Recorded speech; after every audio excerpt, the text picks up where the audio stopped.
अल्लाहु अकबर, अल्लाहु अकबर, ला इलाहा इल्लल्लाह। गौसे आजम ने अपने मुरीद को कल्ब उल कुफ्र के गांव किस लिए भेजा? भेजने से पहले गौसे आजम ने मुरीद को क्या कहा? सईद बेटा, वह मलिक जब्बार बहुत जालिम इंसान है। डरो नहीं बेटा, मैं तुम्हारे साथ हूँ। जी हुजूर।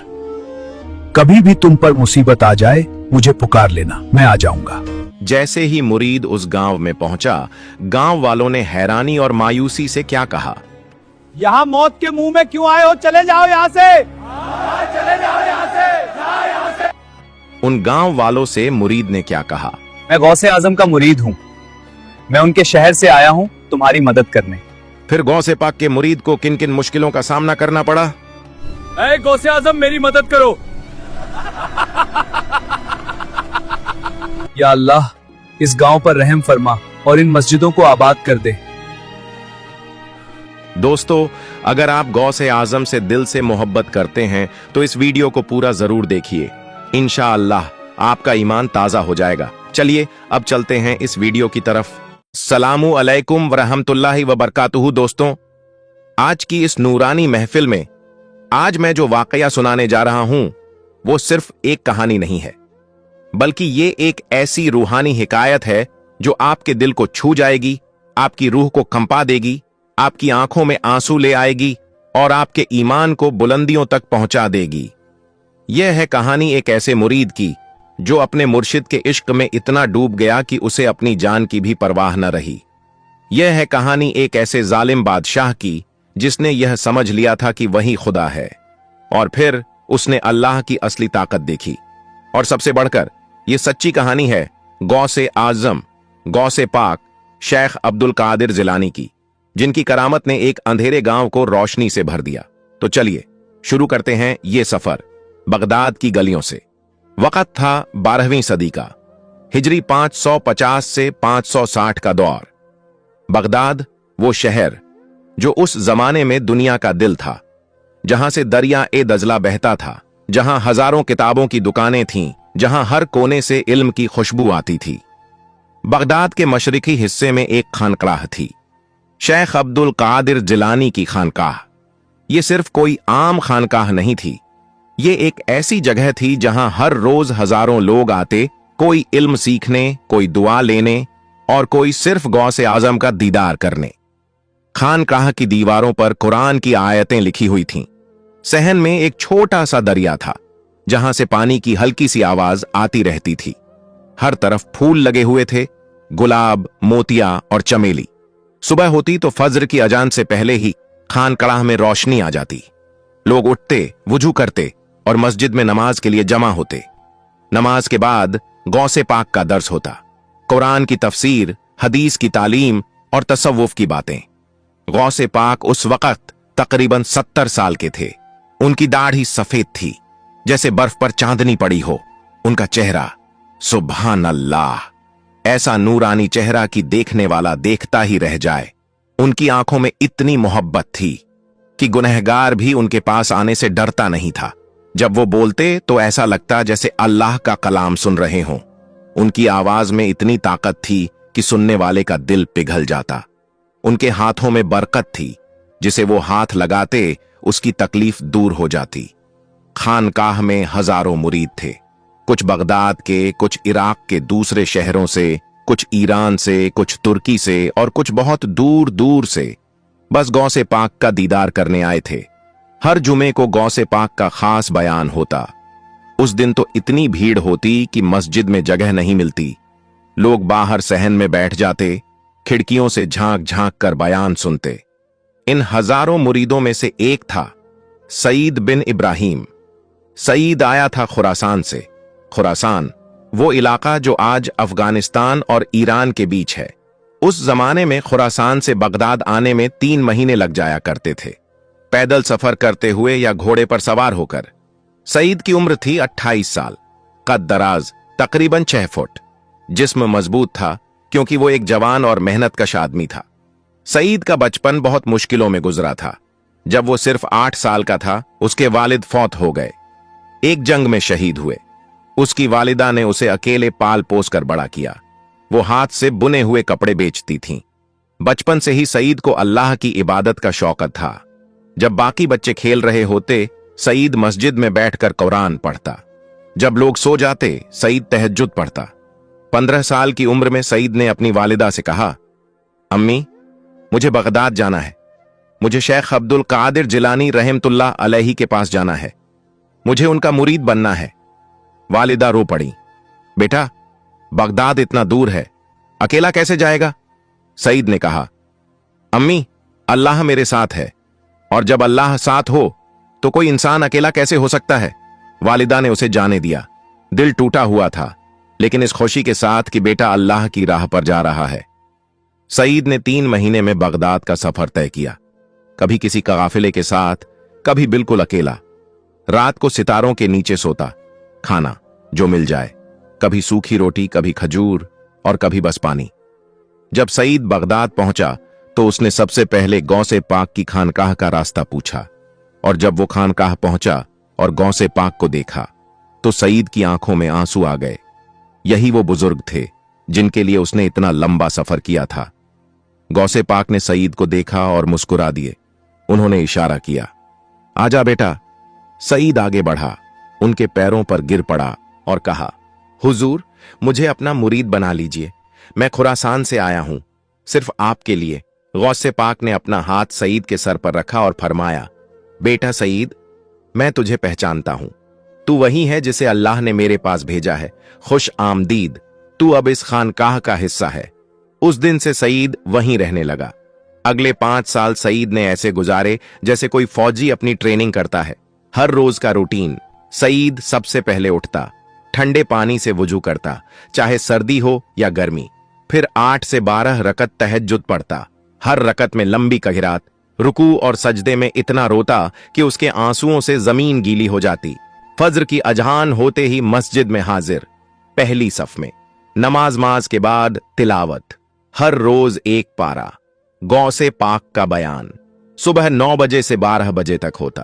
3 घंटे गौसे पाक के पास बैठना, उनकी हर बात सुनना, उनकी हर हरकत देखना और सीखना। जोहर और अस्र वक़्त पर नमाज, बीच में खानकडाह के काम, झाड़ू पोंछा, खाना बनाना और मेहमानों की खिदमत। मगरिब और ईशा वक़्त पर नमाज, इशाशा के बाद जिक्र की महफिल।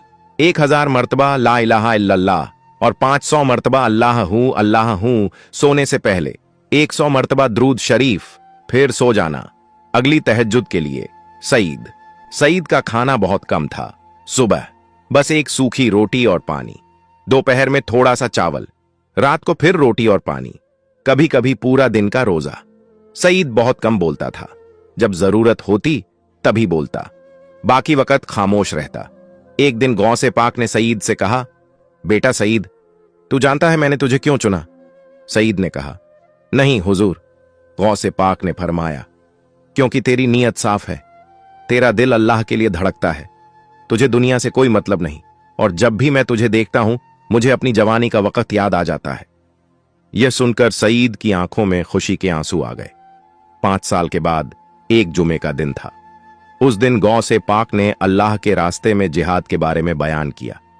उन्होंने फरमाया, जिहाद सिर्फ तलवार से नहीं होता, सबसे बड़ा जिहाद है नफ्स से, अपनी बुरी ख्वाहिशों से।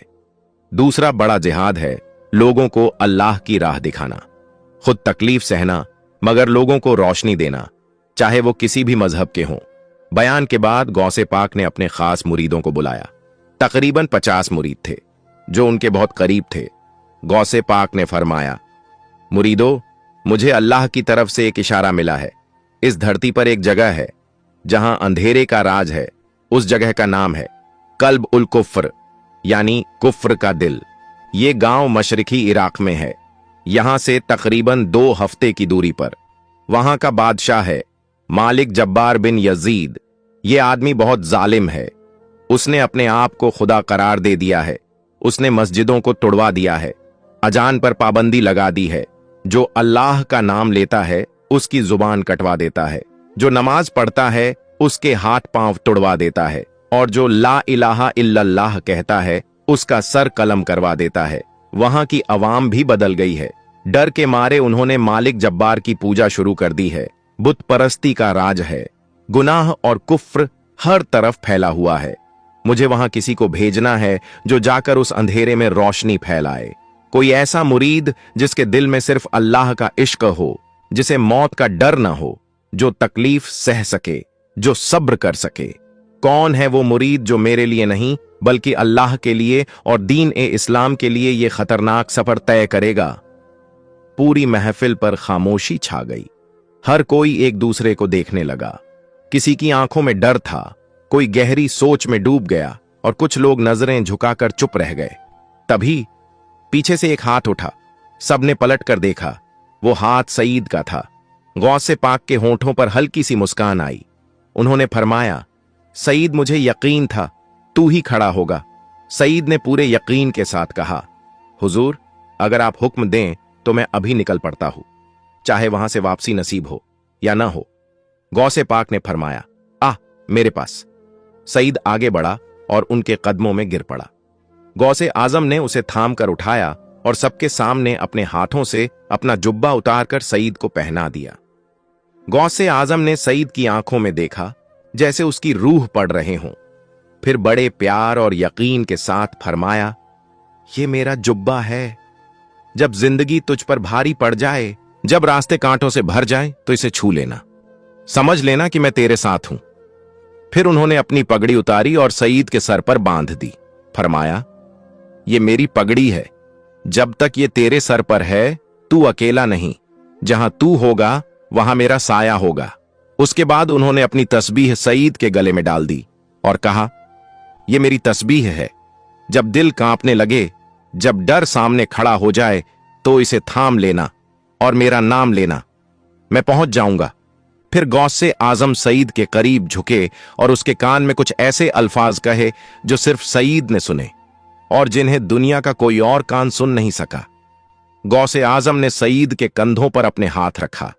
उन्होंने फरमाया, सईद बेटा, ये खिलाफत है जो मैं तुझे दे रहा हूं। आज से तू मेरा खलीफा है।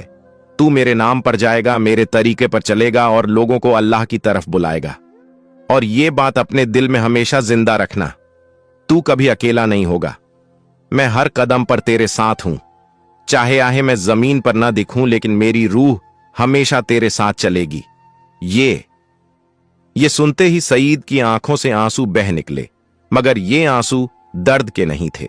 ये फख्र, शुक्र और खुशी के आंसू थे। दूसरे मुरीद उसके इर्द गिर्द आ गए।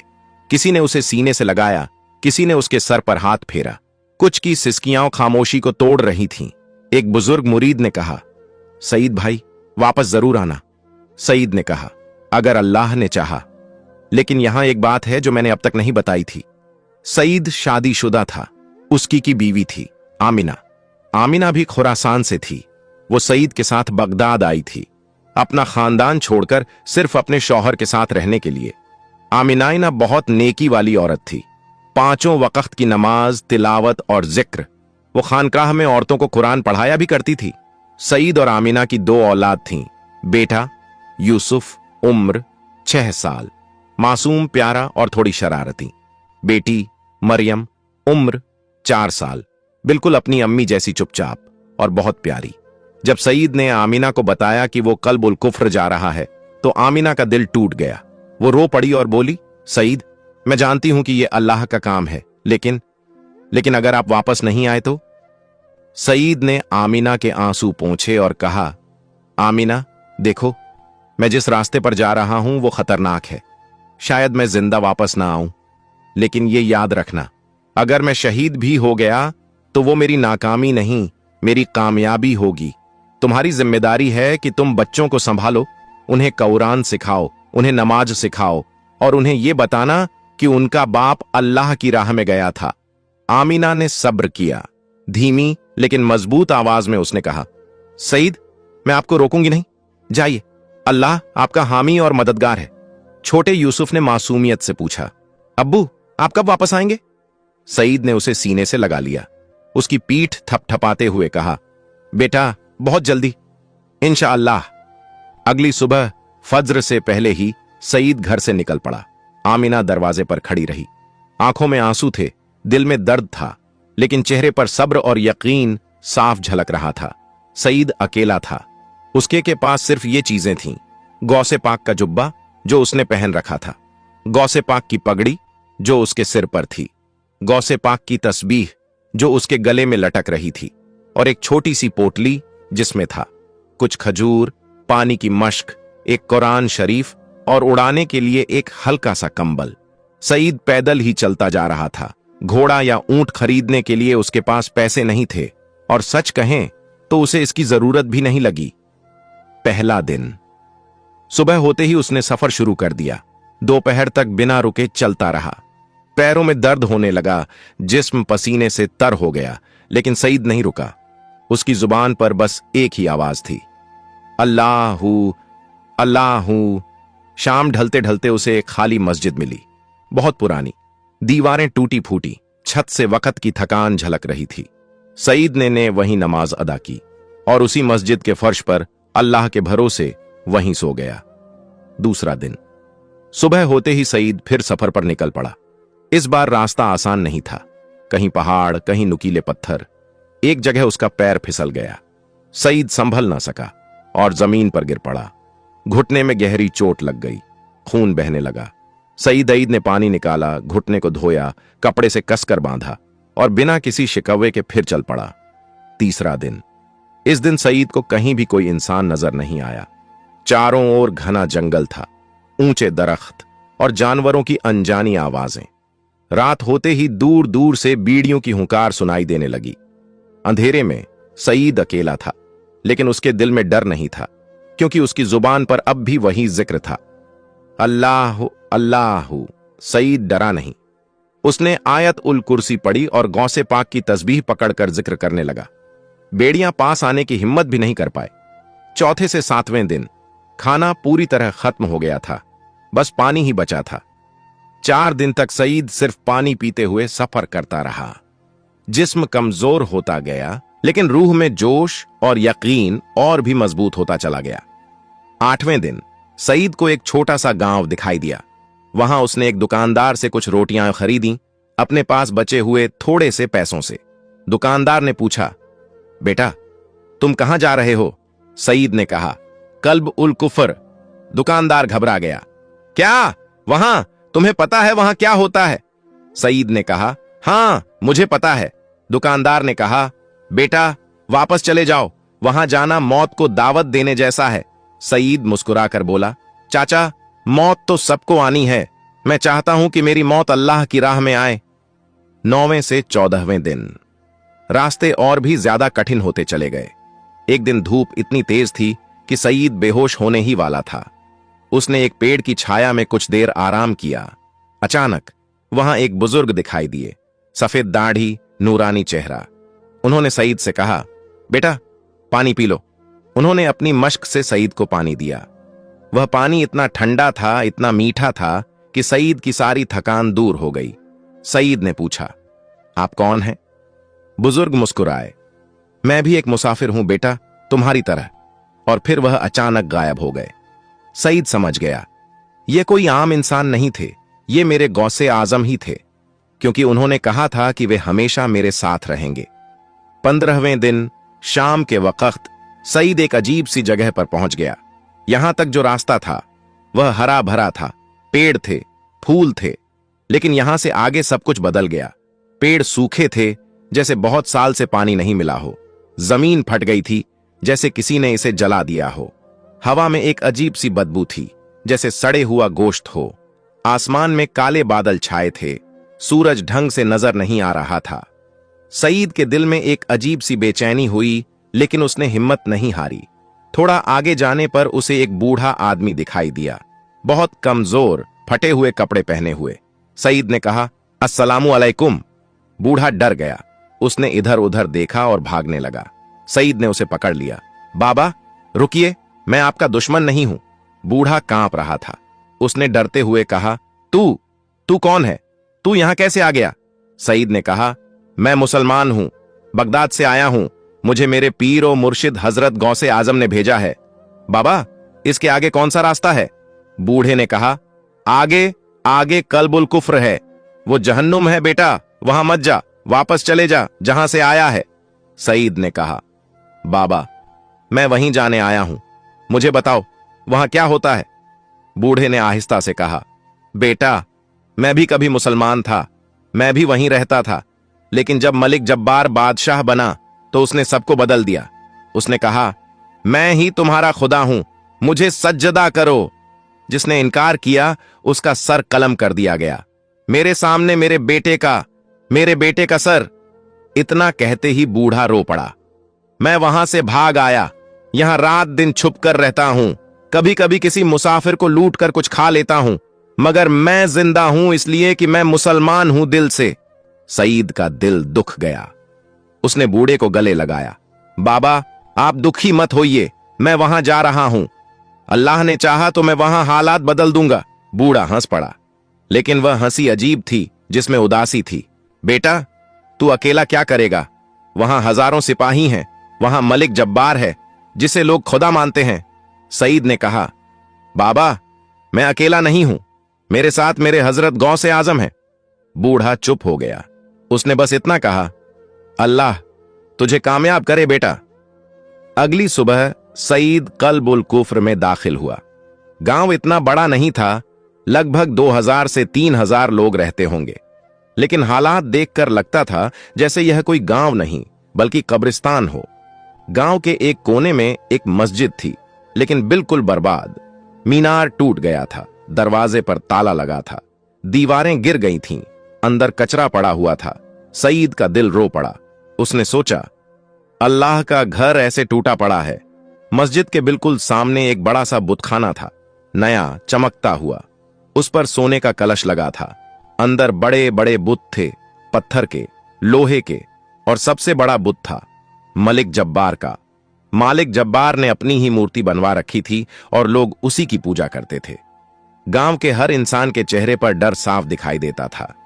कोई हंसता नहीं था, कोई खुलकर बोलता नहीं था। सब चुपचाप अपना अपना काम कर रहे थे, मानो इंसान नहीं रोबोट हों। एक आदमी खेत में हल चला रहा था, लेकिन उसके चेहरे पर कोई भाव नहीं था। एक औरत कपड़े धो रही थी, उसकी आंखों से आंसू बह रहे थे, लेकिन रोने की कोई आवाज नहीं निकल रही थी। बच्चे खेल रहे थे, पर खेल में खुशी नहीं थी, हंसी नहीं थी, बस एक मजबूरी थी, जैसे उन्हें खेलना ही पड़ रहा हो। जगह जगह लकड़ी के तख्ते लगे हुए थे, जिन पर बड़े बड़े अक्षरों में लिखा था, मालिक जब्बार ही सबका मालिक है। अल्लाह का नाम लेना मना है, सजा, जुबान काट दी जाएगी। नमाज पढ़ना मना है, सजा, हाथ पैर तोड़ दिए जाएंगे। ला इलाहा इल्लल्लाह कहना मना है, सजा, सर कलम कर दिया जाएगा। इन शब्दों को पढ़कर सईद को घिन आ गई। उसका दिल कांप उठा। उसने मन ही मन सोचा, यह कैसा जुल्म है।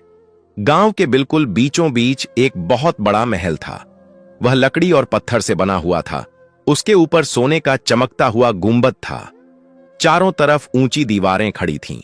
मुख्य दरवाजे पर 4-4 पहरेदार तैनात थे। उनके हाथों में तलवारें और नेज़े थे। महल के भीतर से कभी कभी आवाजें आती थीं, मालिक जब्बार के जोर जोर से हंसने की और कभी गुस्से में चिल्लाने की। सईद समझ गया कि यहां फौरन कुछ करना मुश्किल है। पहले लोगों से रिश्ता बनाना होगा, पहले उन्हें समझना होगा। उसने गांव के एक कोने में एक छोटा सा कमरा किराए पर लिया। एक गरीब आदमी ने सईद के रहने का किराया दिया। इसके बदले सईद को उसके खेत में मेहनत करनी थी और कुछ नहीं। सईद वहीं रहने लगा। पहले कुछ दिनों में सईद जब भी कोई बीमार होता, सईद उसकी मदद करता। उसने बगदाद से कुछ जड़ी बूटियों का इल्म सीखा था और वही जड़ी बूटियां वह इलाज में इस्तेमाल करता था। एक दिन एक बच्चा बीमार पड़ गया। सईद ने उसका इलाज किया। बच्चा ठीक हो गया। उसके माँ बाप बहुत खुश हुए। उस बच्चे के माँ बाप ने जब सईद से पूछा, तुम कौन हो और कहां से आए हो, तो सईद बस हल्का सा मुस्कुराया। उसने अपनी पहचान छुपाए रखी और शांत स्वर में कहा, मैं तो बस एक मुसाफिर हूं। रात के सन्नाटे में सईद अपने छोटे से कमरे का दरवाजा बंद करता और अकेले नमाज में कड़ा हो जाता। कोई उसे देख नहीं पाता था, लेकिन सईद चाहता था कि अल्लाह उसे देखे। वो अपने राज को जाहिर नहीं करना चाहता था। दिन बीतने लगे। सईद अब लोगों के बीच उठने बैठने लगा। धीरे धीरे उनकी खामोशियों को समझने लगा। एक दिन उसने एक दुकानदार से पूछा, भाई क्या तुम यहां खुश हो? दुकानदार ने कड़वी मुस्कान के साथ कहा, खुशी, यहां जिंदा रहना ही बहुत है। फिर सईद ने एक औरत से पूछा, बहन, क्या आप अल्लाह को याद करती हैं? औरत घबराकर चारों तरफ देखने लगी और फुसफुसाई और बोली, चुप रहो, अगर किसी ने सुन लिया तो हम दोनों मारे जाएंगे। लेकिन धीरे धीरे कुछ लोग सईद पर भरोसा करने लगे। एक रात सन्नाटे में लिपटा हुआ एक बूढ़ा आदमी जिसका नाम इब्राहिम था, धीरे धीरे कदम रखते हुए सईद के पास आकर रुक गया। उसकी आवाज कांप रही थी। उसने कहा, बेटा सईद, मैं तुम्हें पहचान गया हूं। तुम मुसलमान हो, मैं भी था कभी। सईद ने उसकी आंखों में झांकते हुए नरमी से कहा, बाबा इब्राहिम, आप आज भी वही हैं, बस डर ने आपके ईमान को छुपा दिया है। इब्राहिम की आंखें भर आईं। उसने सीने पर हाथ रखकर कहा, हां बेटा, मेरे दिल में आज भी अल्लाह का नाम जिंदा है, लेकिन डर बहुत बड़ा हो गया है। और वह फूट फूट कर रो पड़ा। सईद ने कहा, बाबा डरिए मत, एक दिन यह अंधेरा जरूर खत्म होगा। इब्राहिम ने घबराकर कहा, कौन खत्म करेगा? मालिक जब्बार बहुत ताकतवर है। सईद ने भरोसे के साथ कहा, मालिक जब्बार सिर्फ एक इंसान है और मेरे साथ अल्लाह है, मेरे पीर और मुर्शिद गौसे आजम हैं। देखिएगा, एक दिन हालात जरूर बदलेंगे। एक हफ्ते बाद सईद ने हिम्मत जुटाई। उसने दिल में सोचा, अब वक्त आ गया है, अब मुझे खुलकर अल्लाह का पैगाम देना होगा। वह दिन जुम्मे का था। गांव में जुम्मे के दिन एक छोटा सा बाजार लगता था। लोग जरूरत का सामान खरीदने वहां आते थे। सईद तैयार हुआ। उसने गौसे पाक का जुब्बा पकड़ी और तस्बीह पहनी। फिर वह चबूतरे की तरफ बढ़ा। दोपहर का वक्त था। सूरज तेज तप रहा था। बाजारार में लोग मौजूद थे। सईद चबूतरे पर जाकर खड़ा हो गया। फिर उसने ऊंची, साफ और ताकतवर आवाज में ऐलान किया, ऐ लोगों, सुनो सुनो, मैं अल्लाह का पैगाम सुनाने आया हूं। मुझे मेरे पीर और मुर्शिद हजरत गौसे आजम ने भेजा है। लोग ठहर गए। सबकी निगाहें सईद पर टिक गईं। हैरानी से, डर से। एक आदमी बुदबुदाया, क्या यह पागल हो गया है? दूसरा फुसफुसाया, चुप कर, सिपाही आ जाएंगे। लेकिन सईद रुका नहीं। उसने और ऊंची आवाज में कहा। भीड़ के शोर के बीच उसकी आवाज गूंज उठी, बिल्कुल साफ, बिना किसी डर के, ला इलाहा इल्लल्लाह मुहम्मदुर रसूलुल्लाह। ए लोगों, अपनी आंखें खोलो, यही सच है, यही हकीकत है। अल्लाह के सिवा कोई माबूद नहीं और मोहम्मद सल्लल्लाहु अलैहि वसल्लम अल्लाह के आखिरी रसूल हैं। जो यह मालिक जब्बार खुद को तुम्हारा खुदा बताता है, वह सरासर झूठ बोलता है। वह भी तुम्हारी तरह खाने वाला, पीने वाला, सोने जागने वाला एक मामूली इंसान है। वह अल्लाह का वली नहीं हो सकता, क्योंकि वली वो होता है जो अपने वजूद को मिटाकर अल्लाह में फना हो जाता है, जैसे मेरे पीर और मुर्शिद गौसे आजम, जो पीरों के भी पीर हैं। जब अल्लाह का हुक्म उतरता है तो वली की जुबान उसी हुक्म की आवाज बन जाती है। मालिक जब्बार एक दिन मरेगा, उसका नाम मिट जाएगा, लेकिन अल्लाह के वली कब्र में भी जिंदा होते हैं और दुनिया में भी जिंदा रहते हैं। उनका चलना फिरना, उनका उठना बैठना सब अल्लाह के हुक्म से होता है। असली खुदा तो वही है जो तुम्हें पैदा करता है, जो तुम्हें रिज्क देता है, जो सूरज को निकालता है, चांद को चमकाता है और बारिश बरसाता है। वही अल्लाह है और तुम सब अल्लाह के बंदे हो। तुम्हारा काम है अल्लाह की इबादत करना, उसे याद करना और उसके हुक्म मानना। यह मालिक जब्बार के बुत जो तुमने बना रखे हैं, ये सिर्फ पत्थर हैं। इन्हें तोड़ दो, इन्हें जला दो और वापस अल्लाह की तरफ लौट आओ। लोगों के दिलों में हलचल मच गई। कुछ के दिलों में रोशनी उतर आई। ये सच बोल रहा है। कुछ डर गए, इसे मार दिया जाएगा, और कुछ गुस्से से भर उठे, यह हमारे मालिक का अपमान कर रहा है। तभी अचानक एक और आवाज गूंजी, घोड़ों की टापों की आवाज। मालिक जब्बार के सिपाही आ चुके थे। मालिक जब्बार के 4 सिपाही घोड़े से उतरे। उनकी नंगी तलवारें धूप में चमक रही थीं। बाजार का शोर एक पल में थम गया। एक सिपाही गुस्से से चिल्लाया, तू कौन है? तुझे यह हिम्मत कैसे हुई? सईद जरा भी नहीं डरा। उसकी आवाज में अजीब सी ठहराव और सच्चाई थी। उसने कहा, मैं मुसलमान हूं, हजरत जरत गौसे आजम का मुरीद हूं और सच बयान कर रहा हूं। सिपाही ने तलवार उठाकर हुक्म दिया, चुप कर, हमारे साथ चल, बादशाह तुझे बुला रहे हैं। भीड़ रास्ता छोड़ने लगी। कुछ आंखें नम थीं, कुछ होंठ हिल रहे थे दुआ में। सईद को घोड़े पर बैठाया गया और उसे शाही दरबार की ओर ले जाया गया। दरबार जगमगा रहा था। कालीनों लीनों की परतें, दीवारों पर सोना चांदी, फूलों की तेज खुशबू और हर तरफ खामोश खड़े नौकर। तख्त पर बैठा था मालिक जब्बार बिन यजीद, घमंड से भरा हुआ, आंखों में नफरत, चेहरे पर अकड़। उसके पास बैठा था वजीर हाशिम, जिसकी निगाहों में चालाकी थी। सईद को देखते ही मालिक जब्बार गरजा, यह कौन है, कहां से आया है? सईद ने सर झुकाकर लेकिन आवाज ऊंची रखकर कहा, मैं बगदाद से आया हूं। मेरा नाम सईद बिन इब्राहिम है। मैं शेख अब्दुल कादिर जिलानी रहमतुल्लाह अलैह का मुरीद और खलीफा हूं। मैं यहां अल्लाह का पैगाम देने आया हूं। यह सुनते ही दरबार में सन्नाटा छा गया। फिर मालिक जब्बार जोर से हंस पड़ा और बोला, अल्लाह, पैगाम? ए फकीर, तू जानता है यहां राज कौन करता है? मैं, मालिक जब्बार, यहीं का मैं ही खुदा हूं। सईद ने पूरी शांति और साफ शब्दों में कहा, मालिक जब्बार, तू इंसान है, सिर्फ इंसान। तू भी मेरी तरह अल्लाह का बंदा है, लेकिन घमंड में आकर तूने खुद को खुदा बना लिया। यह गुनाह है, बहुत बड़ा गुनाह। असली खुदा तो सिर्फ अल्लाह है, ला शरीक लहू, उसका कोई साझीदार नहीं। मालिक जब्बार का चेहरा गुस्से से लाल हो गया। वह तख्त से उठ खड़ा हुआ और दहाड़ा, तू मुझसे बहस करता है?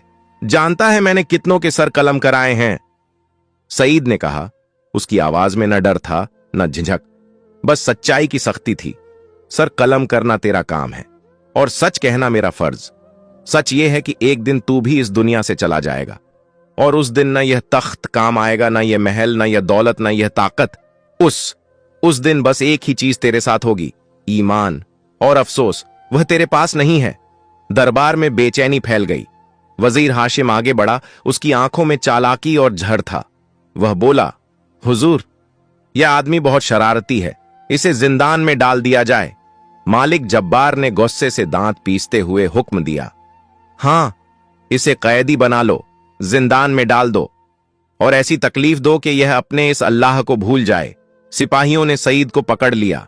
जब वे उसे ले जाने लगे तो सईद ने पीछे मुड़कर कहा, मालिक जब्बार, याद रख, जुल्म का अंजाम हमेशा बुरा होता है। अल्लाह सब कुछ देख रहा है। जिंदान वह जगह जहां सूरज की एक किरण भी नहीं पहुंचती, जहां सिर्फ अंधेरा है, ठंड है और कीड़े मकोड़े हैं। सईद को एक बहुत छोटे से कमरे में बंद कर दिया गया, इतना छोटा कि सीधे खड़ा होना भी मुश्किल था। उसके हाथ पैरों में लोहे की जंजीरें डाल दी गईं। जमीन गीली थी, हवा में बदबू भरी हुई थी, लेकिन सईद का दिल रोशन था। सईद ने गौसे पाक के जुब्बे की तहों को हाथों से थामा, फिर उनकी पगड़ी को आंखों से लगाया। वह कपड़ा उसके लिए सिर्फ लिबास नहीं था, बल्कि अपने मुर्शिद की निस्बत और रहमत की निशानी था।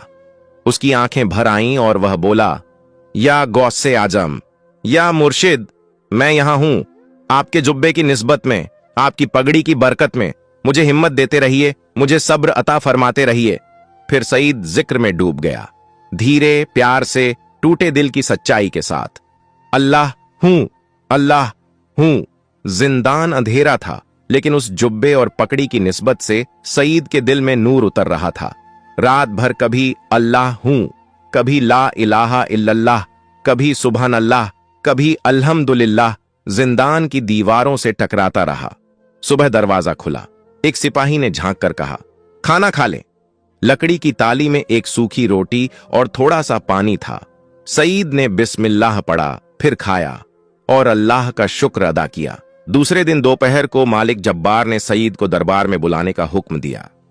जब सईद को लाया गया तो मालिक जब्बार तख्त से उतरकर खुद उसके सामने आ खड़ा हुआ। उसने कहा, सईद, मैंने तुझे पूरी रात सोचने का वक्त दिया था। अब बता, क्या तू मुझे अपना खुदा मानता है या नहीं? सईद ने बिना झिझक साफ शब्दों में जवाब दिया, मैं सिर्फ अल्लाह को अपना रब मानता हूं, तुझे नहीं, कभी नहीं। यह सुनते ही मालिक जब्बार की आंखें गुस्से से लाल हो गईं। उसने अपने वजीर हाशिम की तरफ देखते हुए कहा, हाशिम, इसे सजा दो, ऐसी सजा दो कि यह जिंदगी भर याद रखे। वजीर ने इशारा किया। 4 सिपाही आगे आए, तंदुरुस्त, ताकतवर। सईद को दरबार से बाहर ले जाया गया, उसी चबूतरे पर जहां कल वह बयान दे रहा था। इस बार भी लोगों की भारी भीड़ जमा थी। मालिक जब्बार ने हुक्म दिया था कि सब लोग यह मंजर देखें ताकि सबको सबक मिल सके। थोड़ी देर में मालिक जब्बार खुद भी वहां आ पहुंचा। उसने एक तख्त लगवाया और उस पर बैठ गया जैसे कोई तमाशा देखने आया हो। फिर उसने ऊंची आवाज में ऐलान किया, ऐ लोगों, देखो, यही है वो गौसे पाक का मुरीद जो मुझसे बहस कर रहा था, जो मेरा बेइज्जती कर रहा था। अब देखो इसे कैसी सजा दी जाती है। फिर उसने सिपाहियों को इशारा किया और हुक्म दिया, इसे कोड़े मारो, इतने कि इसकी जान निकल जाए। सिपाहियों ने सईद को जमीन पर पटक दिया। फिर जुल्म का सिलसिला शुरू हुआ। एक सिपाही ने जोर से लात मारी, सीधे पेट पर। सईद की सांस एक पल को रुक गई। तेज दर्द उठा, लेकिन उसके होंठों से बस यही निकला, या गौसे आजम। दूसरे सिपाही ने घूंसा मारा, सीधे चेहरे पर। मुंह से खून बहने लगा, एक दांत टूट गया, लेकिन सईद ने फिर भी कहा, ला इलाहा इल्लल्लाह। तीसरे सिपाही ने बूट से वार किया, सीधे पीठ पर। सईद की पीठ नीली पड़ गई। दर्द की लहर उसके पूरे जिस्म में दौड़ गई। उसका बदन कांप उठा, लेकिन उसके होंठ फिर भी हरकत में थे। या गौसे आजम। चौथा सिपाही आगे बढ़ा। उसने पूरी ताकत से सईद के सिर पर लात मारी। सिर फट गया, खून बहने लगा, आंखों के सामने अंधेरा छा गया। फिर भी टूटती सांसों के बीच सईद की जबान पर शुक्र था, अल्हम्दुलिल्लाह, क्योंकि उस पल उसके तसव्वुर में हजरत गौसे आजम का चेहरा नूर बनकर उभर आया था। उसकी आंखों से आंसू बह रहे थे, दर्द के नहीं, यकीन के। सईद का पूरा जिस्म नील नील हो चुका था। मुंह, नाक और कान से खून बह रहा था। उसके कपड़े लहू से भीग चुके थे। भीड़ सन्न रह गई। कुछ लोगों ने आंखें बंद कर लीं। यह मंजर उनसे देखा नहीं जा रहा था। एक औरत ने भीगे हुए आंसुओं के साथ धीरे से कहा, या अल्लाह, यह कितनी तकलीफ सह रहा है, लेकिन फिर भी तेरा ही नाम ले रहा है। जब सईद बेहोश होने लगा तो मालिक जब्बार ने हाथ उठाकर कहा, बस अभी के लिए काफी है, इसे वापस जिंदान में डाल दो, कल फिर देखेंगे।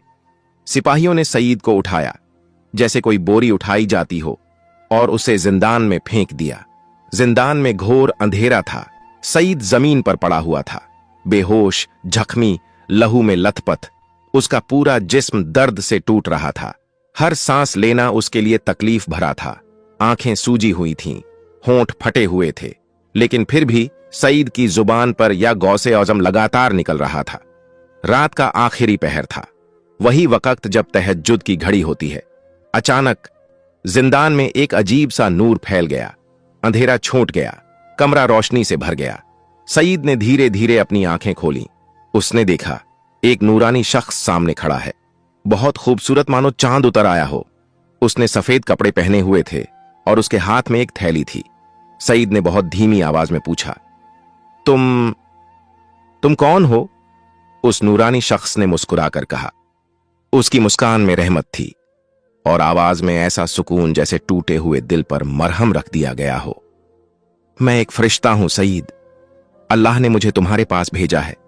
तुम्हारा सब्र आसमानों तक पहुंच चुका है। तुम्हारा सब्र देखकर अल्लाह तुमसे राजी हो गया है। यह सुनते ही सईद की आंखों से खुशी के आंसू बहने लगे। जिस्म जख्मी था, लेकिन दिल को इत्मीनान मिल गया था। फरिश्ते ने नरमी से कहा, सईद, तुम बहुत तकलीफ में हो, अगर इजाजत दो तो मैं तुम्हारे जख्मों का इलाज कर दूं। सईद ने थकी हुई मगर मजबूत आवाज में कहा, नहीं, इन जख्मों को रहने दो। ये जख्म अल्लाह की राह में लगे हैं। ये मेरी हार नहीं, मेरी शहादत की निशानी है। मुझे इन पर फख्र है।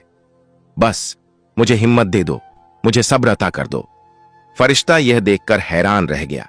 उसने कहा, सईद, तुम्हारी मोहब्बत सच्ची है, तुम्हारा ईमान मजबूत और पक्का है, लेकिन फिर भी थोड़ी खा लो, थोड़ी पी लो, तुम्हें ताकत की जरूरत है। फिर फरिश्ते ने अपनी थैली से निकाल कर दिया एक प्याला पानी, इतना साफ, इतना ठंडा, मानो जन्नत का पानी हो। कुछ खजूर, इतनी मीठी, इतनी नर्म, एक रोटी, इतनी नरम, इतनी खुशबूदार। सईद ने बिस्मिल्लाह पढ़कर खाना शुरू किया। जैसे ही उसने पानी पिया, उसकी सारी थकान दूर हो गई। जैसे ही उसने खजूर खाई, उसके झकमों में सुकून उतर आया, और जैसे ही उसने रोटी खाई, उसकी खोई हुई ताकत फिर से लौट आई। फरिश्ते ने फिर कहा, उसकी आवाज में अब और भी नरमी थी, जैसे किसी अपने का पैगाम सीधे दिल तक उतर रहा हो। सईद, एक और पैगाम है तुम्हारे मुर्शिद गौस ए पाक की तरफ से। वे फरमाते हैं, सईद बेटा, तू बहुत अच्छा कर रहा है। तेरा सब्र, तेरा ईमान अल्लाह को बेहद पसंद आया है। लेकिन अभी राह आसान नहीं हुई, अभी और मुश्किलें आएंगी। अभी असली इम्तिहान बाकी है। हिम्मत मत हारना, डटे डटे रहना। मैं हर लम्हा तेरे साथ हूं, और जब अब सबसे कठिन वक्त आएगा, जब लगेगा कि अब कोई रास्ता नहीं बचा, तब मैं खुद तेरी मदद के लिए जरूर आऊंगा। यह सुनकर सईद की आंखें भर आईं। उसने अदब से सिर झुकाया और कहा, मेरे मुर्शिद को मेरा सलाम पहुंचा देना और उनसे कहना कि सईद उनका वफादार मुरीद है। फरिश्ता मुस्कुराया और गायब हो गया। तीसरे दिन मालिक जब्बार ने एक और साजिश रची। सुबह से ही चबूतरे पर लकड़ियों का ढेर लगवाया गया। बहुत सारी लकड़ियां ऊंची ऊंची। फिर उन पर तेल डाला गया। दोपहर होते ही आग लगा दी गई। आग इतनी भयानक थी कि उसकी लपटें आसमान तक पहुंच रही थीं। गर्मी इतनी ज्यादा थी कि पास खड़ा होना भी मुश्किल हो गया। इसके बाद सईद को दरबार में बुलाया गया।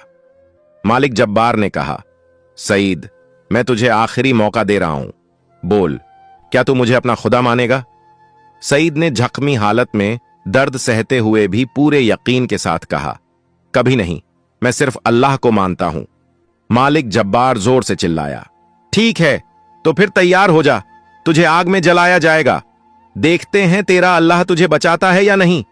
यह सुनते ही लोगों में खलबली मच गई। आग में जलाना, यह तो सबसे भयानक मौत मानी जाती थी। सईद को बांधकर आग के पास ले जाया गया। मालिक जब्बार ने हुक्म दिया, इसे आग में फेंक दो।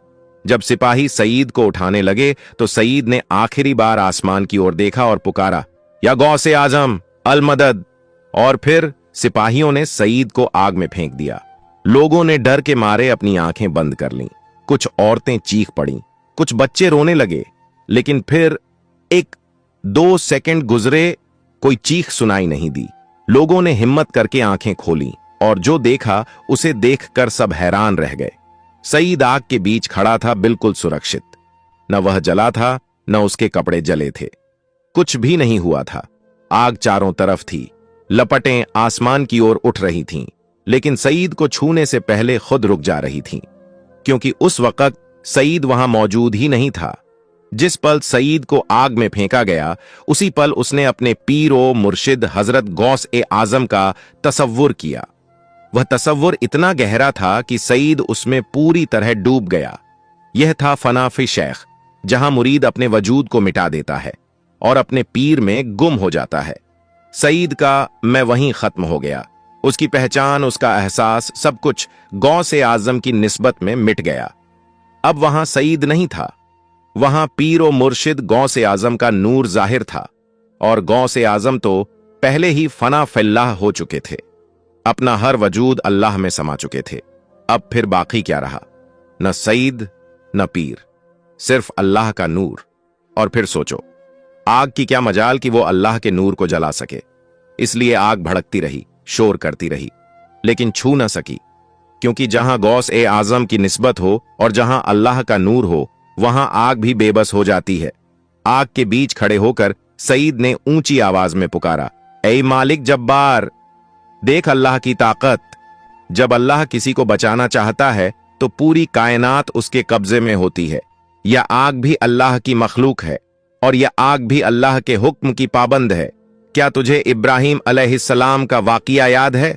नमरूद ने उन्हें आग में फेंका था तो अल्लाह ने आग को हुक्म दिया था, या नारू कूनी बर्दन व सलामन अला इब्राहिम, यानी ऐ आग ठंडी हो जा और इब्राहिम पर सलामती बन जा। आज वही मंजर फिर से दोहराया गया है। अल्लाह ने इस आग को मेरे लिए भी ठंडा कर दिया है। यह सब देखकर लोगों के दिलों में जबरदस्त हलचल मच गई।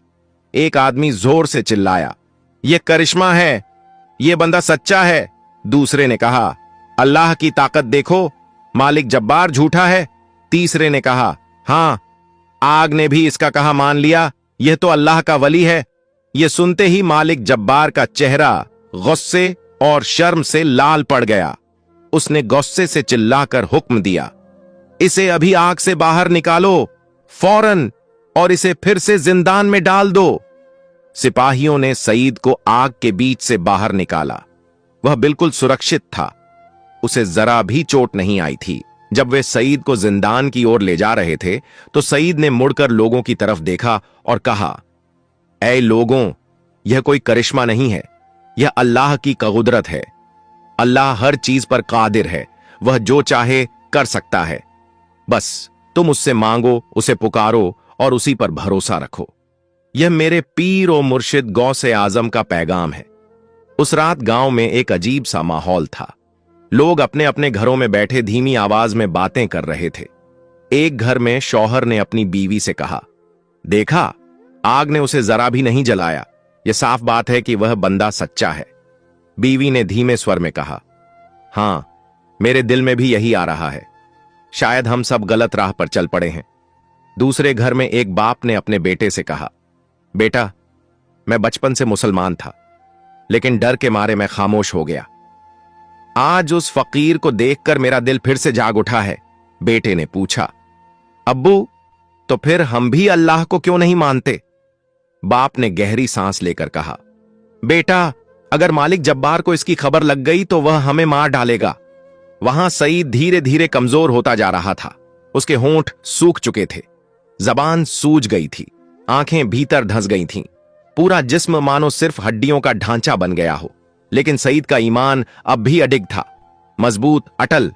कभी उसकी जबान पर या गौसे आजम होता, कभी ला इलाहा इल्लल्लाह, और कभी वह कुरान की आयतें याद करता, अल्लजीना आमनू व ततमिन्नु कउलूबुहुम बिजिक्रिल्लाह, अला बिजिक्रिल्लाहि ततमिन्नुल कउलूब।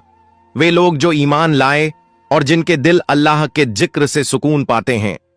याद रखो, अल्लाह के जिक्र से ही दिलों को सच्चा सुकून मिलता है।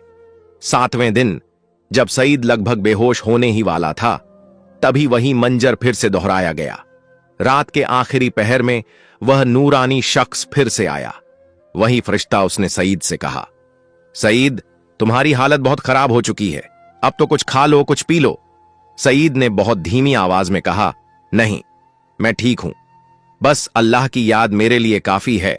फरिश्ते ने नरमी से कहा, सईद, अल्लाह का हुक्म है, इवला तुल्कू बियदिकुम इला अत्तहलुका, यानी अपने आप को हलाकत में मत डालो। फरिश्ते ने कहा, तुम्हारा सफर अभी बाकी है, अगर तुम अभी मर गए तो इन लोगों को समझाएगा कौन? थोड़ा खा लो। फिर फरिश्ते ने दोबारा अपनी थैली निकाली। उसमें था शहद, जन्नत का शहद, दूध, इतना साफ, इतना मीठा, अंगूर, बिल्कुल ताजा। सईद ने खाया। उसकी बुझती सांसों में फिर से जान आ गई। फरिश्ते ने मुस्कुराकर कहा, सईद, तुम्हें पता है, तुम्हारे इस सफर को देखकर आसमानों में भी हलचल मची हुई है। फरिश्ते तुम्हारे लिए दुआ कर रहे हैं, अल्लाह तुमसे बहुत खुश है। और बगदाद के शहंशाह हजरत गौस ए आजम रहमतुल्लाह अलैह तुम्हारे लिए जिक्र में दुआ कर रहे हैं। यह सुनकर सईद ने इत्मीनान से कहा, बस मेरे पीरो मुर्शिद गौस ए आजम मेरे साथ हैं, मुझे अब किसी बात का डर नहीं है। 8वें दिन मालिक जब्बार ने एक और जुल्म किया। उसने गांव के बाहर एक बहुत बड़ा गड्ढा खुदवाया। उसमें पूरे गांव का कचरा, गोबर और सड़ी गली चीजें डलवा दी। फिर सईद को वहां लाया गया और उसे उस गड्ढे में फेंक दिया गया।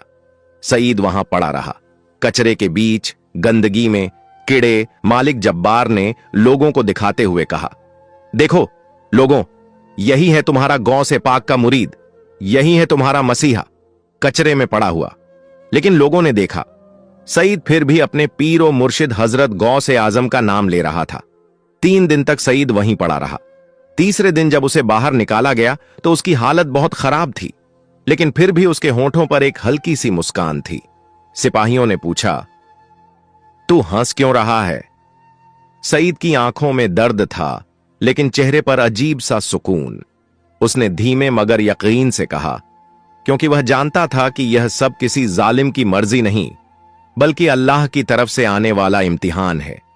और इम्तिहान वही समझ पाता है जो राह में कदम रख चुका हो। जब कोई इंसान दिल से मुरीद बनता है तो वह अपने पीरो मुर्शिद में उसे अल्लाह और उसके रसूल सल्लल्लाहु अलैहि वसल्लम की दीदार होने लगता है। सुभान अल्लाह। यही वह रास्ता है जहां मैं टूटता है, नफ्स पिघलता है और मुरीद अपने शेख में गुम हो जाता है। इसे ही फनाफ शेख कहा जाता है। और इस मकाम तक पहुंचने से पहले राह आसान नहीं होती। कभी आग, कभी भूख, कभी तन्हाई, कभी जिल्लत। ये सब उसी सफर के पड़ाव हैं, क्योंकि बिना टूटे, बिना मिटे, बिना आजमाए न कोई मकाम मिलता है, न कोई नूर। तभी तो वह अल्लाह के दीदार के काबिल बनता है। 9वें दिन मालिक जब्बार ने एक और जुल्म ढाया। उसने जमीन पर बहुत सारे तेज कांटे बिछवा दिए। फिर सईद को उन कांटों पर लिटा दिया गया। कांटों ने सईद के जिस्म को छलनी कर दिया। हर तरफ से खून बहने लगा, लेकिन सईद बिल्कुल खामोश रहा। उसकी जबान पर बस यही था, अल्लाह अल्लाह। लोग यह सब देख रहे थे। अब उनके दिलों में सईद के लिए बेहद इज्जत पैदा हो चुकी थी। एक आदमी ने अपने दोस्त से कहा, यार, यह बंदा इतनी तकलीफ सह रहा है, लेकिन कभी टूटा नहीं। जरूर इसका अल्लाह बहुत ताकतवर है। दूसरे ने कहा, हां भाई, और मालिक जब्बार, वह तो इस फकीर से खुद डर गया है, इसी डर में इतना जुल्म कर रहा है। 10 दिन गुजर चुके थे। सईद को हर तरह का जुल्म दिया जा चुका था, लेकिन अब गांव के लोगों के दिल धीरे धीरे बदलने लगे थे। कुछ लोग चुपचाप नमाज पढ़ने लगे।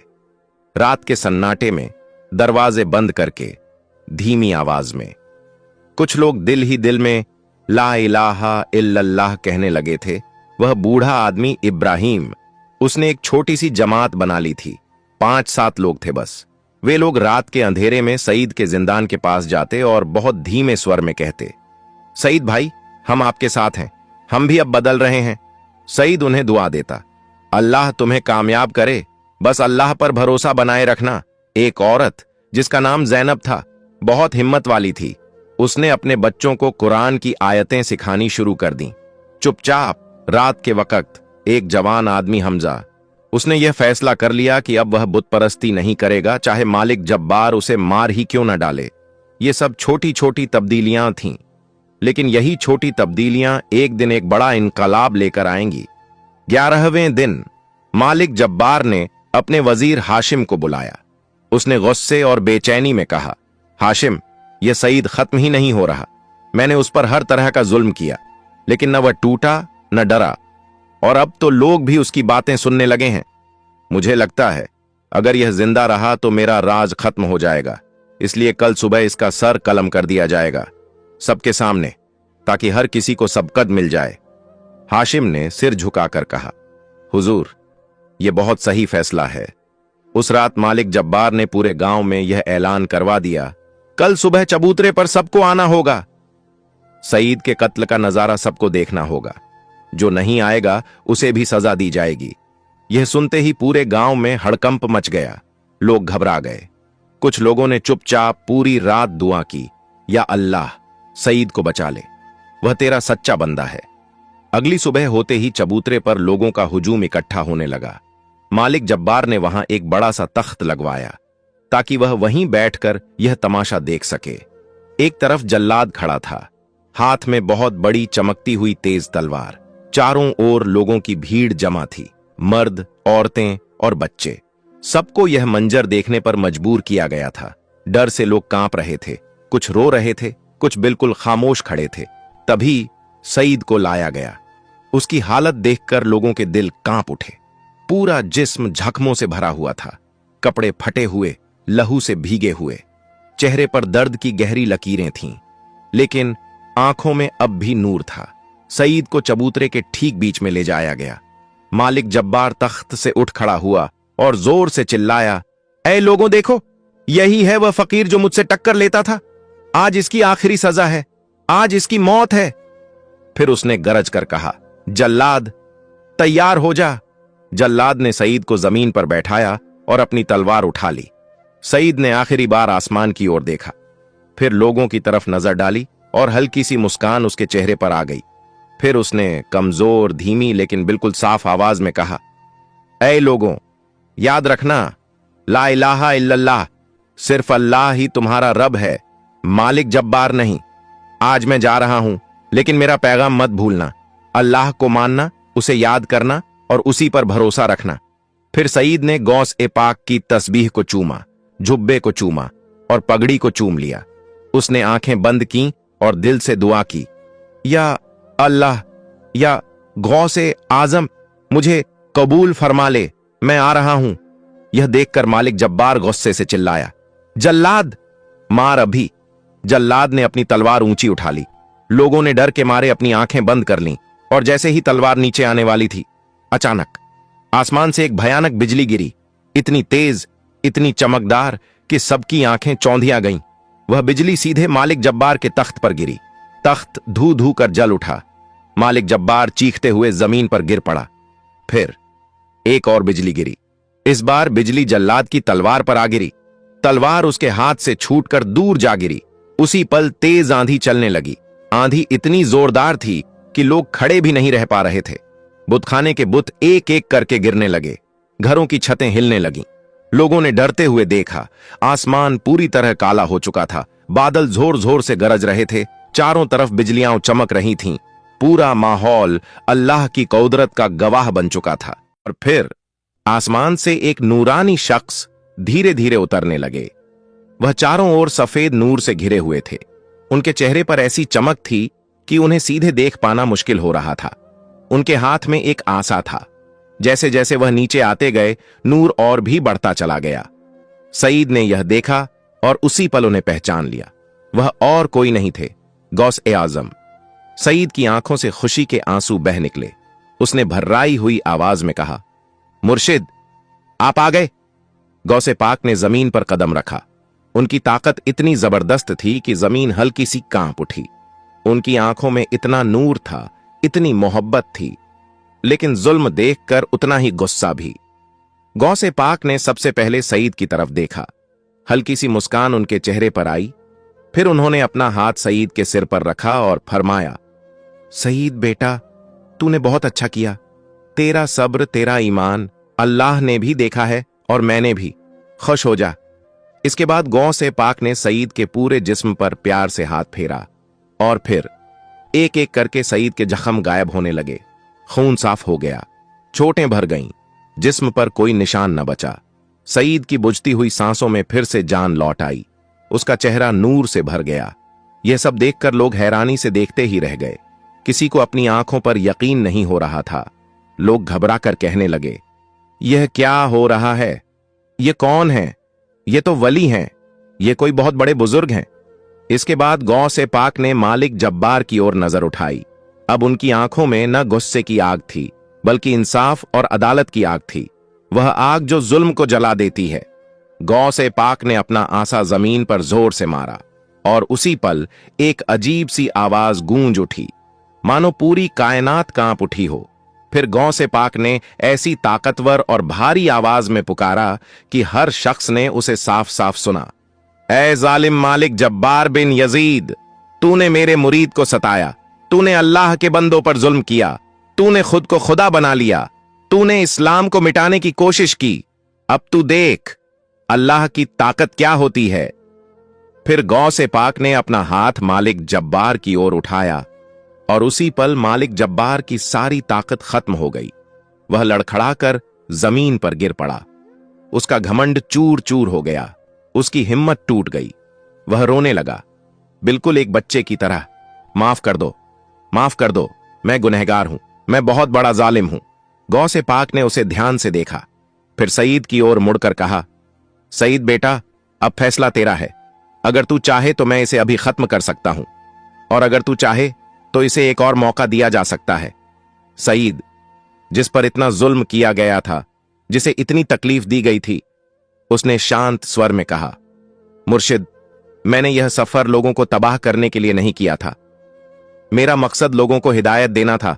अगर यह सच्चे दिल से तौबा करे तो इसे माफ कर दिया जाए। यह सुनकर गौसे पाक मुस्कुराए और फरमाया, यही तो मैं चाहता था कि तू कहे। यही तो इस्लाम की तालीम है, माफी। फिर गौसे पाक ने मालिक जब्बार की ओर देखकर कहा, मालिक जब्बार, क्या तूने सुना? जिस मुरीद पर तूने इतना जुल्म किया, उसी ने तुझे माफ कर दिया है। अब बता, क्या तू सच्चे दिल से तौबा करेगा? मालिक जब्बार फूट फूट कर रोने लगा। हां, मैं सच्चे दिल से तौबा करता हूं। मैं बहुत बड़ा गुनहगार हूं। मैंने न जाने कितनों को मारा, कितनों पर जुल्म किया। मैंने खुद को खुदा बना लिया। या अल्लाह, मुझे माफ कर दे। गौसे पाक ने नरमी और रौब के साथ कहा, बोल, ला इलाहा इल्लल्लाह मुहम्मदुर रसूलुल्लाह। मालिक जब्बार ने अपनी पूरी जिंदगी में पहली बार दिल की गहराई से यह कलमा पढ़ा, ला इलाहा इल्लल्लाह मुहम्मदुर रसूलुल्लाह। जैसे ही यह कलमा उसकी जुबान से निकला, एक नूर उसके दिल में उतर आया। उसका दिल हल्का हो गया, उसकी रूह पाक साफ हो गई, भीड़ सन्न रह गई। किसी को यकीन नहीं हो रहा था कि जुल्म की पहचान आज तौबा की मिसाल बन गई है। उसने अपनी आंखें खोली। अब उनमें न घमंड था न नफरत, बस पछतावा था, शर्मिंदगी थी। वह भर्राई हुई आवाज में बोला, या अल्लाह, मैंने क्या कर डाला? मैंने कितने गुनाह किए? गौसे पाक ने उसे सहारा देकर उठाया और फरमाया, मालिक जब्बार, अल्लाह का दरवाजा हर किसी के लिए खुला है। गुनाह चाहे जितना भी बड़ा हो, सच्ची तौबा से वह छोटा हो जाता है। अब जा, अपनी गलतियों को सुधार, इंसाफ कर, जुल्म छोड़ा और अल्लाह के बंदों के साथ रहमत से पेश आ। उस दिन के बाद कल्बुल कुफ्र में एक बड़ा इनकलाब आ गया। सबसे पहले मालिक जब्बार ने अपने अतीत का सामना किया। उसने बुतखानों को खुद अपने हाथों से टुड़वाया। हर बुत जमीन पर गिरा और जब सोने का वह बड़ा बुत जो कभी उसका अपना था टूटकर बिखरा, तो भीड़ में तालियों की गूंज फैल गई, जैसे डर की जंजीरें एक एक करके टूट रही हों। फिर बारी आई उस मस्जिद की जो बरसों से खामोश पड़ी थी। टूटी दीवारें संवरी, नया मीनार आसमान की ओर उठा, सफाई हुई और बंद पड़े दरवाजे रोशनी के लिए फिर से खुल गए। और तब गौसे पाक ने अपने मुबारक हाथों से पहली अजान दी, अल्लाहू अकबर, अल्लाहू अकबर। सालों बाद गांव की फिजा में अजान की आवाज लौट आई। लोगों की आंखें भर आईं, खुशी से, सुकून से। फिर अजान आगे बढ़ी, अशहदु अल्लाह इलाहा इल्लल्लाह। हर दिल ने साथ दिया, हर जुबान ने इकरार किया, अशहदु अन्ना मुहम्मदुर रसूलुल्लाह। सबने अपने नबी सल्लल्लाहु अलैहि वसल्लम को याद किया, हय्या लस्सलाह, हय्या लल फलाह। और लोग नमाज के लिए कदम बढ़ाने लगे, जैसे जिंदगी नई शुरुआत की ओर चल पड़ी हो। उस दिन की पहली नमाज, जोहर की नमाज, कितनी प्यारी थी। इमाम खुद सईद थे, मुक़तदी में तमाम लोग थे। मालिक जब्बार भी पहली सफ में खड़ा था। नमाज के बाद सब एक दूसरे से गले मिले, आंखों से आंसू रुक नहीं रहे थे। नमाज के बाद गौसे पाक ने सबको जमा किया और फरमाया, ऐ लोगो, आज तुमने देखा ईमान की ताकत, आज तुमने देखा सब्र का फल, आज तुमने देखा अल्लाह की कुदरत। मेरा मुरीद सईद यहां आया और उसने तुम्हें रोशनी दिखाई। उसने हर जुल्म सहा लेकिन अपना ईमान नहीं छोड़ा और अल्लाह ने उसकी मदद की। मैं भी आया, लेकिन याद रखना, मैं तो सिर्फ एक जरिया हूं, असली ताकत तो सिर्फ अल्लाह की है। अब तुम सबका काम है इस रोशनी को आगे बढ़ाना। नमाज पढ़ो, कुरान पढ़ो, नेक काम करो, अल्लाह से डरते रहो। और मालिक जब्बार, तूने आज तौबा की, यह बहुत अच्छी बात है, लेकिन अब तुझे अपनी बाकी जिंदगी में अपने गुनाहों का कफारा देना होगा। लोगों की खिदमत कर, फकीरों और गरीबों की मदद कर, अपनी दौलत को अल्लाह की राह में खर्च कर। और सईद, मेरा प्यारा मुरीद, अब तू यहीं रहेगा। ये लोग अब तेरी जिम्मेदारी हैं, इन्हें इस्लाम सिखा, इन्हें अल्लाह की राह दिखा। सबने सिर झुकाकर कहा, हुजूर, आपका हुक्म कबूल है। फिर गौसे पाक ने सईद को प्यार से अपने सीने से लगा लिया। बेटा, अब मेरा जाना मुकद्दर है, लेकिन याद रखना, मैं हमेशा तेरे साथ हूं। जब भी दिल घबराए मुझे याद कर लेना। यह सुनते ही सईद की आंखों से आंसू बह निकले। वह कांपती आवाज में बोला, मुर्शिद, आपने मेरी जान ही नहीं, मेरा ईमान भी बचा लिया। गौसे पाक हल्की मुस्कान के साथ बोले, नहीं बेटा, ईमान तूने खुद बचाया है, मैं तो बस तेरे हौसले की आवाज बना था। इतना कहकर गौसे पाक नूर में लिपटते हुए आसमान की ओर उठने लगे। धीरे धीरे ऊपर जाते गए और फिर उस पाक नूर के साथ नजरों से ओझल हो गए। लोग सन्न रह गए। फिर हर तरफ से आवाज उठी, अल्लाहू अकबर, अल्लाहू अकबर। कल्बुल कुफ्र से कल्बुल ईमान तक का सफर, उस दिन के बाद उस गांव की पहचान बदल गई। जो कभी कल्ब उल कुफ्र, कुफ्र का दिल कहलाता था, आज वह बन गया कल्ब उल ईमान, ईमान का दिल। सईद वहीं खलीफा बनकर रह गया। उसके हाथों से एक मदरसा खुला, जहां बच्चे कुरान सीखने लगे। एक खानकड़ाह बनी, जहां दिलों को सुकून मिला। हर जुमे बयान होने लगा। अल्लाह की राह याद दिलाने के लिए मालिक जब्बार ने अपनी आधी दौलत फकीरों में बांट दी, अपने महलों को वक्फ कर दिया यतीम बच्चों के लिए, और वह खुद भी सईद का मुरीद बन गया। बूढ़े इब्राहिम ने मस्जिद का मुअज्जिन बनना कबूल किया। अब उसकी अजान में प्यार भी था और दुआ भी। ज़ैनब ने औरतों के लिए कुरान की तालीम का सिलसिला शुरू किया और जवान हमजा मदरसे में इल्म बांटने लगा। और यूं एक दिल बदला, फिर दूसरा, और देखते ही देखते पूरा गांव बदल गया। अंधेरा मिट चुका था और हर तरफ ईमान की रोशनी फैल चुकी थी। आपको यह वाकया कैसा लगा? नीचे कमेंट बॉक्स में जरूर बताइए। क्या यह सच्चा वाकया आपको कैसा लगा? और अगर ऐसे ही ईमान को मजबूत करने वाले वाकये आप और सुनना चाहते हैं तो वीडियो को लाइक, चैनल को सब्सक्राइब और इसे आगे शेयर करना ना भूलें। अल्लाह हाफिज।